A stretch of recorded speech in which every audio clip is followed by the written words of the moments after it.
Bonjour à tous, c'est Lisa. On se retrouve aujourd'hui pour la fiche d'élevage du Pogona Henri Lawsony.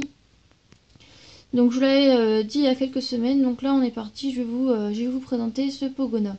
Donc c'est le cousin du Pogona viticep, donc c'est-à-dire que c'est un lézard, donc comme le Pogona viticep, mais c'est juste qu'il est plus petit et il demande donc moins de grillons et un plus petit terrarium. Donc si vous débutez dans les reptiles, je vous conseille ce Pogona puisque il est vraiment très facile d'élevage. Donc c'est un lézard qui vient d'Australie, donc il est de couleur brun orangé. Il atteint une taille de 25 à 30 cm. Donc là, moi, le mien, il a 5 mois. Donc il vient d'avoir ses 5 mois et il doit mesurer une quinzaine de centimètres. Donc bien sûr, en comptant sa queue. Et il a une espérance de vie de 10 ans. Donc c'est quand même relativement long. 10 ans, donc c'est pour ça, réfléchissez bien si vous en voulez un.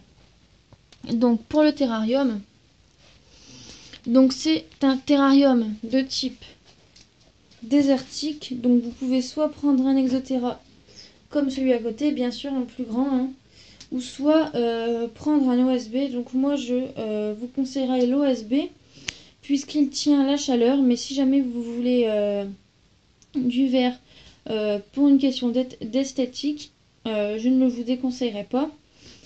Donc voilà, donc au niveau des mesures du terrarium, donc le mien c'est un 60 x 30 x 30, mais dans environ 2 mois, je vais le changer, enfin dans 2-3 mois, je pense que je vais devoir le changer, puisque donc là c'est un juvénile, donc ça ne lui pose pas de problème, mais lorsqu'il va atteindre l'âge adulte, il serait bien d'avoir un 80 x 40 x 40. Donc ça c'est pour un seul Pogona, mais si jamais vous voulez élever un couple, il faudra au minimum un 100 x 40 x 40. Donc au niveau de la hauteur, ce n'est pas vraiment important. Ce qui compte, c'est la longueur et la largeur. Donc là, donc bien sûr, à l'intérieur du terrarium, donc il faudra mettre des branches, donc des branches puisque il a monté, donc une petite cabane, donc soit vous en mettez une au point chaud et au point froid. Donc moi j'ai juste mis une au point chaud. Donc voilà, donc en substrat, moi comme c'est un juvénile, je vous recommande vivement de mettre du sopalin. Donc je sais pas si vous pouvez voir, mais il y a du scotch sur mon sopalin, tout simplement car les grillons vont en dessous du sopalin et du coup le Pogona ne peut pas le manger. Donc moi je vous recommande de mettre du scotch. Donc ce n'est pas nuisible pour le Pogona et comme ça les grillons restent sur le sopalin et ne se cachent pas en dessous. Donc voilà, donc pour le substrat, si c'est un juvénile, mettez du sopalin tout simplement car sinon il risque de manger le substrat et il peut donc avoir des problèmes de santé. Donc une fois adulte, vous pourrez lui mettre du sable, donc vous pourrez lui faire un beau terrarium désertique avec du sable, etc. Donc voilà, donc surtout mettez des branches. Donc vous voyez, moi mes branches sont relativement, ils ne conviennent pas trop au Pogona, donc c'est pour ça que je vais aller en acheter. Mais mettez des branches et pour qu'il puisse grimper. Donc moi le mien il ne monte pas trop, donc il monte plus sur sa cabane pour se reposer, mais mettez bien des branches. Donc également, chose très importante, ne mettez pas deux mâles ensemble. Donc si vous voulez mettre un duo, donc ça sera soit un mâle et une femelle. Donc là vous aurez un couple, donc vous aurez normalement des bébés. Mais si vous mettez un mâle et une femelle, il faut attendre que les deux soient adultes, puisque sinon le mâle voudra tout le temps se reproduire avec la femelle et ça va causer beaucoup de problèmes. Donc pour résumer, si vous voulez mettre un duo, donc vous pourrez mettre soit une femelle et un mâle, mais si vous faites cela, il faudra attendre qu'ils soient adultes, ou sinon vous pourrez mettre deux femelles. Donc deux femelles, vous pouvez les mettre dès qu'ils sont juvéniles. Donc voilà, donc à l'intérieur du terrarium, donc je vais vous montrer un peu le terrarium après, je l'ouvrirai, mais là je vais vous montrer un petit peu la maintenance. Donc à l'intérieur du terrarium, il faudra que vous placiez une lampe UVB, donc celle-là. Donc vous pouvez trouver en animalerie ou sur internet. Donc c'est une lampe UVB 10.0, donc tout simplement pour lui fournir les rayons du soleil. Donc voilà, donc cette lampe là simule les rayons du soleil. Et à côté, donc ça c'est mon point chaud. Il vous faudra une lampe, donc moi c'est une lampe 40 watts qui qui permet d'avoir de la chaleur. Donc vous voyez, là, il y a la limite pour ouvrir les vitres. Donc là, vous voyez, ma lampe UVB est au milieu. Donc là, vous séparez le terrarium en deux. Donc de ce côté-là, c'est le point froid. Et de ce côté-là, c'est le point chaud. Donc bien sûr, j'ai oublié de vous dire, donc la gamelle, donc là, vous voyez, il faut changer la nourriture tous les jours. Donc moi, je vais la changer. Et la gamelle, vous la mettez bien sûr au point froid avec une petite bassine d'eau là. Donc voilà, donc la bassine d'eau, vous la changez tous les 2-3 jours car vous allez vite voir que l'eau se dessèche. Donc voilà, donc également quand le pogona va faire des crottes, donc s'il est juvénile et que vous voulez vérifier qu'il mange, vous avez juste qu'à vérifier s'il y a des crottes dans le terrarium. Et s'il y a des crottes, retirez-les. Donc voilà, donc là j'ai enlevé la crotte, donc là vous pouvez pas la voir, mais c'est blanc et noir.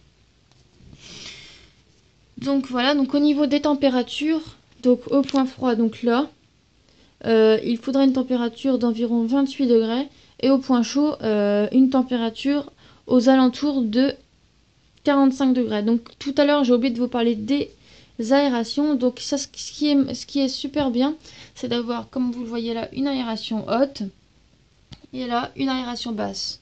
Donc voilà, donc il y a certains terrariums qui fournissent des aérations là. Donc moi, ce n'est pas un terrarium comme ceci, mais ça ne pose aucun problème. Donc voilà, donc ensuite, hein, vous raccordez. Je vais vous montrer.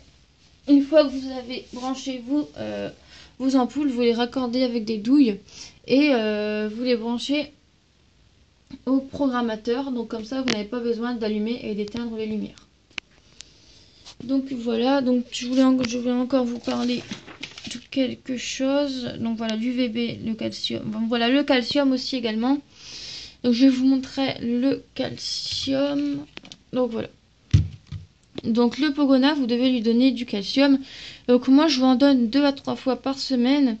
Donc vous les mettez sur ces légumes. Donc je vous parlerai après de l'alimentation. Donc vous les mettez sur ces légumes. Et vous le mettez également sur les grillons. Donc vous les saupoudrez de grillons. Donc vous voyez, vous les mettez dans une boîte comme ça. Vous mettez du calcium et vous mettez les grillons. Vous secouez quelques secondes. Et là vous verrez que les grillons deviennent tout blancs.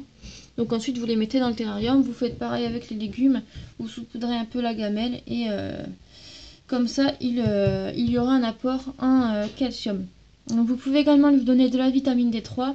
Donc moi là où j'habite, dans toutes les animaleries, il n'y a plus de vitamine D3, mais je vais aller en chercher à la bourse d'Éco d'œuvre. Donc c'est pour ça, donc la vitamine D3 vous pouvez lui en donner tous les 2 à 3 semaines, mais si vous n'en avez pas, ce n'est pas obligatoire puisque la lampe UVB fournit déjà de la vitamine D3. Donc après, c'est comme vous le souhaitez. Hein. Soit vous mettez de la vitamine D3, soit vous en mettez pas. Donc voilà.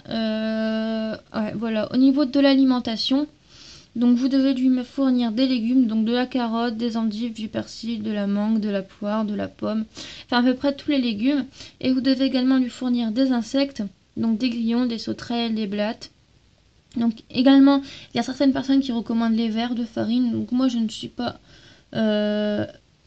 trop pour, mais vous pouvez lui en donner un de temps en temps, donc très rarement, puisqu'il va avoir du mal à le digérer. Donc voilà, donc au niveau de la fréquence de l'alimentation, vous devez lui en donner tous les jours. Donc vous devez changer la gamelle à légumes tous les jours. Donc moi, je la change personnellement tous les midis. Comme ça, elle a le temps de se réveiller. Et dès qu'il s'est réveillé, il peut manger.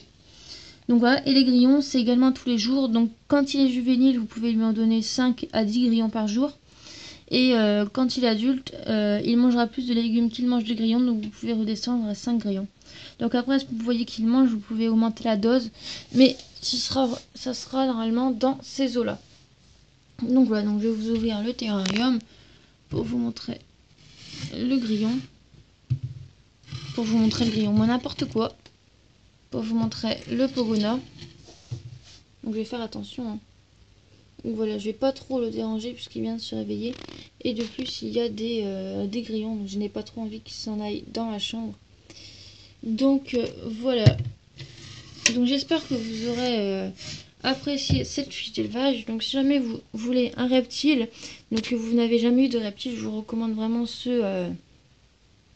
ce Pogona Henri Lawsonii. Donc j'avais hésité avec le Pogona Viticep, mais le Pogona Viticep est beaucoup plus gourmand.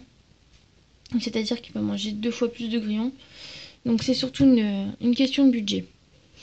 Et bien sûr de maintenance, puisque le Pogona Viticep demande un plus grand terrarium. Donc voilà, donc si vous avez des questions, n'hésitez pas à me le poser dans les commentaires, donc je vous répondrai au plus vite. Donc c'était Lisa, on se retrouve pour une prochaine vidéo très vite, à bientôt.